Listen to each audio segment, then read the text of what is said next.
hello viewers, welcome to my channel Grasp English with Renu, and today I am here with you with a new topic, that is tense. Today's topic will be very helpful for the students who are studying in the school. But before starting the topic, I want to tell you a very important thing, that is, if you have not subscribed my channel then please subscribe it now, so that आगे आने वाली videos की सारी notification आपको time to time मिलती रहे. Now let's start the topic. Today I'll discuss about only present tense, present indefinite, present continuous, present perfect and present perfect continuous tense. Let's start from the present indefinite, and we can also say simple present tense. Present indefinite tense is used to express an action of present time, habit, daily events and regular uses actions. That means कि regular जो हम daily जो actions करते हैं उसके लिए हम present indefinite tense का यूज़ करते हैं. We use present indefinite tense when an action is happening right now and when it happens regularly. And the examples of present indefinite tense are: the train leaves every morning at 8 AM. That means कि train हर सुबह 8 बजे निकलती है. और इसके अलावा दूसरी example है she always forgets her purse. वो हमेशा अपना पर्स भूल जाती है. तो आप देखिए इन दोनों ही एग्जाम्पल्स में रेगुलर इवेंट्स, डेली इवेंट्स आ रहे हैं, और जनरल ट्रूथ्स के लिए भी हम जो है प्रेजेंट इंडेफिनिट टेंस का यूज़ करते हैं. तो इस एग्जाम्पल्स के साथ ही हम इसके रूल्स भी देखते हैं. क्या है इसके रूल्स हैं? वर्ब की फर्स्ट फॉर्म के साथ एस या ई एस का यूज़ करते हैं. तो जैसे कि मैंने आपको एग्जाम्पल बताई, she always forgets her purse. देखिए शी के साथ हमने फॉरगेट्स लगाया, दैट मीन्स एस का यूज़ किया वर्ब के साथ. अब हम ये भी यहाँ पे देखेंगे कि कहाँ पे एस और कहाँ पे ई एस का यूज़ होता है. देखिए जहाँ पे सिंगुलर है, जैसे कि ही शी इट को हम सिंगुलर बोलते हैं, या नाउन सिंगुलर है, दैट मीन्स किसी का नेम है, वहाँ पे हम वर्ब के साथ एस लगाते हैं. इसके अलावा अगर प्लूरल प्रोनाउंस है, वहाँ पे हम एस या ई एस का यूज़ वर्ब के साथ नहीं करते हैं. इसके अलावा हम सिंपल प्रेजेंट टेंस में डू या डज का यूज़ भी करते हैं. डू या डज का यूज़ हम किसी से क्वेश्चंस पूछते टाइम करते हैं. जैसे कि अगर हम बोले do you have a pen, तो यहाँ पे हमने क्वेश्चन पूछा, तो क्वेश्चन के लिए हम डू या डज का यूज़ करते हैं. बट बात यहाँ पे यह आती है कि डू का यूज़ हम किसके साथ करते हैं. डू का यूज़ हम प्लूरल प्रोनाउंस यानी कि यू वी दे के साथ हम जो है डू का यूज़ करते हैं. और डज का यूज़ हम सिंगुलर के साथ, दैट मीन्स कि ही शी इट, या किसी सिंगुलर नाउन्स या प्रोनाउंस के साथ हम डज का यूज करते हैं. ठीक है.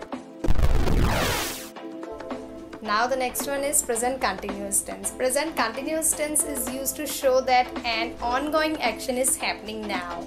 That means कि क्या चल रहा है, that is continuous. Okay. And ये तो बहुत इजी है. इसमें जितने भी कंटिन्यूस यहाँ पे फॉर्म्स आती हैं टेंसेस में, यानी कि अगर आप प्रेजेंट कंटिन्यूस या पास्ट कंटिन्यूस या फ्यूचर कंटिन्यूस या present perfect continuous, past perfect continuous या फ्यूचर परफेक्ट कंटिन्यूस की बात करते हैं, तो वहाँ पे हमेशा एक रूल आपने देखा होगा, लगता है वर्ब की फर्स्ट फॉर्म के साथ आईएनजी. कंटिन्यूस में हमेशा वर्ब की फर्स्ट के फॉर्म के साथ आईएनजी लगता ही लगता है. तो जो प्रेजेंट कंटिन्यूस है, दैट मीन्स कि क्या चल रहा है, इसके बारे में बात हो रही है. तो हम इसकी एक एग्जांपल ले लेते हैं.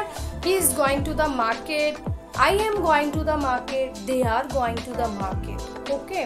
दैट मीन्स कि कंटिन्यूस कोई एक्शन हो रहा है, वहाँ पे हम कंटिन्यूस टेंस का यूज करते हैं. I am eating, I am dancing, we are going there, मतलब वहाँ पे हम प्रेजेंट कंटिन्यूस टेंस का यूज़ करते हैं. यहाँ पे बात आती है ही शी इट के साथ हम इज का यूज़ करते हैं, एम के साथ हम आई का ही यूज़ करते हैं, और इसके अलावा यू वी दे के साथ हम आर का यूज़ करते हैं. And the next one is present perfect tense. The present perfect tense is used when talking about experiences from the past. That means कि पास्ट का कोई हम एक्सपीरियंस के बारे में बता रहे हैं, तो वहाँ पे हम प्रेजेंट परफेक्ट टेंस का यूज़ करते हैं. A change or a situation that has happened in the past but is still continuing today. That means कि पास्ट में जो एक्शन लिया था बट उसका इफेक्ट अभी प्रेजेंट में भी है, तो वहाँ पे हम प्रेजेंट परफेक्ट टेंस का यूज़ करते हैं. This tense is an important part of English grammar since it demonstrates that actions or events in the past have an effect in the present situation. That means कि जो हमने past में action किए उसका effect जो है present में भी चल रहा है. Now the rules are present perfect tense are has, have plus verb की third form. Now the examples of present perfect tenses are he has finished his homework. That means कि उसने अपना homework पूरा कर लिया है. And the next one example is we have written 3 letters already. हमने पहले से 3 पत्र लिख लिए हैं. यहाँ पे has का यूज हम सिंगुलर के साथ करते हैं, सिंगुलर नाउन एंड प्रोनाउंस के साथ, और have का यूज हम प्लूरल्स के साथ करते हैं, you, we, they, और इसके साथ I के साथ भी हम have का यूज करते हैं. Now the next one is present perfect continuous tense.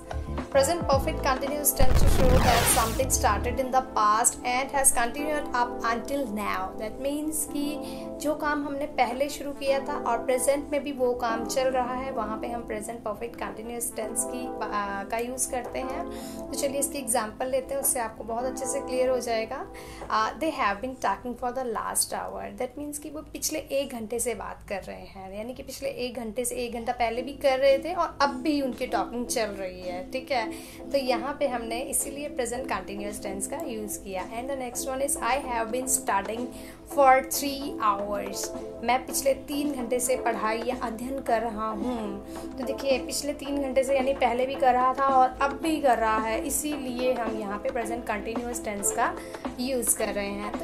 Rules of present perfect continuous tense are has been, have been plus verb की फर्स्ट फॉर्म के साथ ing. तो मैंने अभी आपको बताया था कि जब पे कंटिन्यूअस आ जाता है वहाँ पे वर्ब फर्स्ट फॉर्म के साथ ing लगता है. तो यहाँ पे प्रेजेंट परफेक्ट कंटिन्यूअस है, तो यहाँ पे भी वर्ब की फर्स्ट फॉर्म के साथ ing लग गया. ठीक है, तो अब आप देखिए कि यहाँ पे सिंस और फॉर का भी यूज़ हुआ. सिंस और फॉर का यूज़ हम टाइम बताने के लिए करते हैं कि कौन से टाइम पे, किस टाइम पे कौन सा काम हुआ या चल रहा है.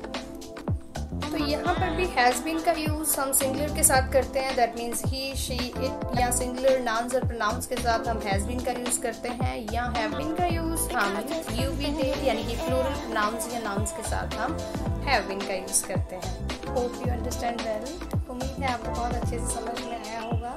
Please viewers like and subscribe my channel and also share the link of my channel to your friends so that आपके फ्रेंड्स की जो हैं इंग्लिश ग्रामर के जितने भी टॉपिक्स हैं उसको बहुत अच्छे से देख सकें, समझ सकें और अपनी इंग्लिश ग्रामर को इम्प्रूव कर सकें. Thanks for watching friends. Thank you so much.